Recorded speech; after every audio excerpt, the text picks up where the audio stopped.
Hi hello everyone, ಇವತ್ತಿನ ವ್ಲಾಗ್ನ ಮಾರ್ನಿಂಗಿಂದ ಶುರು ಮಾಡ್ತಾ ಇದ್ದೀನಿ. ನನ್ನ ತಂಗಿ ಬೆಳಗ್ಗೆ ಎದ್ದ ತಕ್ಷಣ ತಿಂಡಿಗೆ ರೆಡಿ ಮಾಡ್ತಾಯಿದ್ಲು, ಹೊಸ ಫ್ಯಾಷನಾಗಿ. ಹಾಗೆಯೇ ನಾವು ಮೈಸೂರಿಗೆ ಹೊರಡೋಕೆ ರೆಡಿಯಾಗಿ ಪ್ಯಾಕಿಂಗ್ ಮಾಡ್ಕೋತಿದ್ದೆ. ಹಾಗೆ ದೇವ್ರು ಬರುತ್ತೆ ಅಂತ ಹೇಳಿದರು ಅಂದ್ಬಿಟ್ಟು ಬಾಳೆಹಣ್ಣು ರಸಾಯನ ಮಾಡಿದ್ವಿ. ದುರ್ಗಮ್ಮ ಬರೋದು ಇವತ್ತು. ಸೊ ಹಾಗೆಯೇ ಪೂಜೆಗೆಲ್ಲ ಹೂನಾರ, ತೆಂಗಿನಕಾಯಿ, ಗಂಧದ ಕಡ್ಡಿ, ಬಾಳೆಹಣ್ಣು ಎಲ್ಲ ಜೋಡಿಸ್ಕೊಂಡಿದ್ವಿ. ಇನ್ನು ದೇವ್ರು ಬರೋಕ್ಕೆ ಲೇಟ್ ಆಗುತ್ತೆ ಅಂದರು ಅಂದ್ಬಿಟ್ಟು ಮಾವಿನಕಾಯಿ ತಿನ್ನೋಣ ಅಷ್ಟೊತ್ತಿಗೆ ಅಂತ ತಿನ್ಕೊಂಡ್ವಿ. ಸೊ ಇನ್ನೇನು ಬರೋ ಟೈಮ್ ಆಯಿತು ಅಂದ್ಬಿಟ್ಟು ಎಲ್ಲ ಹಾಲಲ್ಲಿ ಜೋಡಿಸ್ಕೊಂಡಿದ್ವಿ ನಾವು ಪೂಜೆ ಸಾಮಾನೆಲ್ಲ. ಬಂದ ತಕ್ಷಣ ಪೂಜೆ ಮಾಡೋಕ್ಕೆ ಈಸಿ ಆಗುತ್ತೆ ನಮಗೂ ಅಂತ ಅಂದ್ಬಿಟ್ಟು ಮನೆಯೆಲ್ಲ ಕ್ಲೀನ್ ಮಾಡಿಕೊಂಡು, ಸೊ ನೋಡ್ತಾ ನೋಡ್ತಾ ದೇವ್ರು ಬಂದೇ ಬಿಡ್ತಪ್ಪ. ಗೌಡ್ಗೆರೆ ದುರ್ಗಮ್ಮ ಅಂತ ಇದು.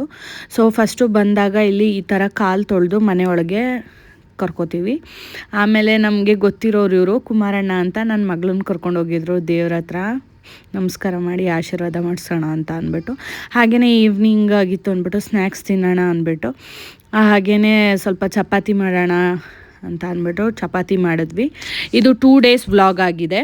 ಸೊ ಹಾಗೆಯೇ ನೆಕ್ಸ್ಟ್ ಡೇ ಏನಿತ್ತು ಅಂದರೆ ಚಳ್ಳಕೆರೆಗೆ ಹೋಗಬೇಕಿತ್ತು ನಾವು, ನಮ್ಮ ತಂಗಿಯವ್ರ ಊರಿಗೆ. ಅವ್ರು ಅದಕ್ಕೆ ಪ್ರೆಗ್ನೆಂಟ್ ಇದ್ದರು, ಹೋಗೋಕ್ಕಾಗಿರಲಿಲ್ಲ ಅಂದ್ಬಿಟ್ಟು ಹಾಗೆಯೇ ಸ್ವಲ್ಪ ನೋಡ್ಕೊಂಡು ಬರೋಣ ಅಂದ್ಬಿಟ್ಟು ಅರ್ಲಿ ಮಾರ್ನಿಂಗ್ ಹೋಗಿದ್ವಿ. ಮೈಸೂರಿಗೆ ಹೋಗೋದು ಲೇಟ್ ಆಗುತ್ತೆ ಅಂದ್ಬಿಟ್ಟು ನನ್ನ ಮಗಳು ಆಟ ಆಡ್ತಾಯಿದ್ಲು ಅವ್ರ ಮನೇಲಿ. ನಾವು ಅರ್ಲಿ ಮಾರ್ನಿಂಗ್ ಹೋಗಿದ್ದರಿಂದ ಕಮಲಮ್ಮನೇ ನಮಗೆ ಬ್ರೇಕ್ಫಾಸ್ಟ್ ಎಲ್ಲ ಮಾಡಿದರು. ಚಿತ್ರಾನ್ನ, ಬಜ್ಜಿ, ಹಪ್ಳ ಅಂತೆಲ್ಲ ತುಂಬ ವೆರೈಟಿ ಮಾಡಿದರು. ಇದು ನಮ್ಮ ತಂಗಿಯವ್ರ ಮನೆ ಚಳ್ಳಕೆರೆಯಲ್ಲಿರೋದು. ಹೋಗಿ ಬರೋ ಅಷ್ಟರಲ್ಲಿ ನಮ್ಮ ಅತ್ತೆ ಲೇಬರ್ಸ್ಗೆಲ್ಲ ಅಡುಗೆ ಮಾಡೋಕ್ಕೆ ಶುರು ಮಾಡಿದರು. ಇನ್ನೇನೋ ನಮ್ಮ ತಂಗಿದು ಮತ್ತು ಅವ್ರ ಹಸ್ಬೆಂಡು ವೆಡ್ಡಿಂಗ್ ಆ್ಯನಿವರ್ಸರಿ ಇತ್ತು ಅಂತ ಅಂದ್ಬಿಟ್ಟು ಏನಾದರೂ ಸ್ಪೆಷಲ್ ಮಾಡೋಣ, ಹೊರಗೆ ಹೋಗೋಣ ಅಂದ್ಕೊಂಡ್ವಿ.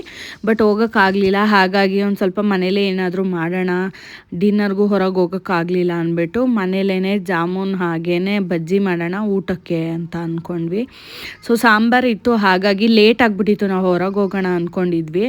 ಅದು ನೋಡಿದ್ರೆ ಕೆಲಸ ಬಂತು ಅಂದ್ಬಿಟ್ಟು ಇಬ್ಬರು ಬ್ಯುಸಿ ಆಗಿಬಿಟ್ರು. ಸೊ ಹಾಗಾಗಿ ಹೋಗೋಕ್ಕಾಗಲಿಲ್ಲ ನಮಗೆ. ಸೊ ಮನೇಲೇ ಏನಾದರೂ ಮಾಡ್ಕೊಂಡು ತಿನ್ನೋಣ ಅಂದ್ಬಿಟ್ಟು ಲೇಟ್ ಆಗಿತ್ತು. ಇದೇ ಐಡಿಯಾ ಬಂದಿದ್ದು ನಮಗೋಸ್ಕರ. ಹಾಗೆಯೇ ಇದನ್ನು ಮಾಡಿದ್ವಿ. ಹಾಗೆ ಕೇಕ್ ಆರ್ಡರ್ ಮಾಡಿದ್ವಿ, ಕೇಕ್ ಕೂಡ ಬಂತು. ಕೇಕೆಲ್ಲ ಕಟ್ ಮಾಡಾದಮೇಲೆ ಇನ್ನೇನು ಊಟಕ್ಕೆ ಅನ್ನ ಮತ್ತು ಹುಳ್ಳಿಕಟ್ಟು ಸಾಂಬಾರು ಮಾಡ್ಕೊಂಡಿದ್ವಿ. ಅದ್ರ ಜೊತೆಗೆ ಬಜ್ಜಿ ಮತ್ತು ಜಾಮೂನ್ ಇಂದ ಇವತ್ತಿನ ವ್ಲಾಗ್ನ ಮುಗಿಸ್ತಾ ಇದ್ದೀನಿ. Thank you everyone.